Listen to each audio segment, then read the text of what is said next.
ku kuke jawo kanku matsala. In fact ku ne kuke siyan matsalan nan da kuɗinku da ƙafafunku ne suke kai ku kuna siyo matsalan nan kuna kawowa cikin jikinku. Shi gaban mace ba a yi shi don ki wanke shi bane ba. Shi gaban mace naturally yake wanke kanshi ba don wai ke ki zuba mai ruwa kamar kina flushing din a toilet ba.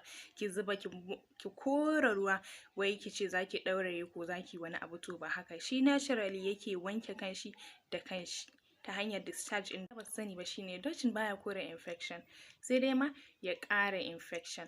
Saboda ke kina jin ƙaiƙayi sai kice to bari ki kore ƙaiƙayin nan.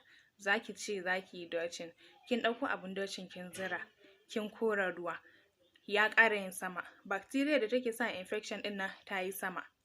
Abin nan ya sa ta ƙara yin sama, ta je cikin mahaifa ko organs ɗin da ke kusa, ta samu waje ta zauna. Daga nan sai ta ci gaba da multiplying, ta samu wajen zama. Kin ga kin ƙara tura ta can ciki da kanki. Daga nan sai a fara samun matsaloli wajen haihuwa da dai sauransu.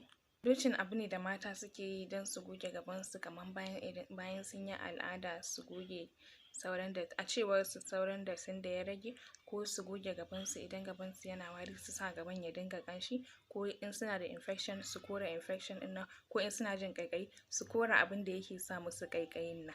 Shi abin yin dutching ɗin ana siyar da shi ne, za ku ga a package yake ko a cikin bottle, za ku ga mixture ne da baking soda, iodine, vinegar, ruwa da dai sauransu. Su turare ne su menene haka dai ake sayar da su. Za ku ga a cikin 'yan roba yake kamar haka.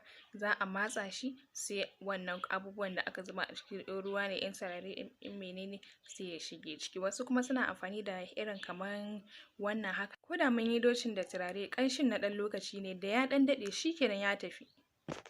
Ita fa fatar gaban mace ba kalar fatar jikin mu bace ba. Kalar kamar fatar leɓen mu take, very sensitive.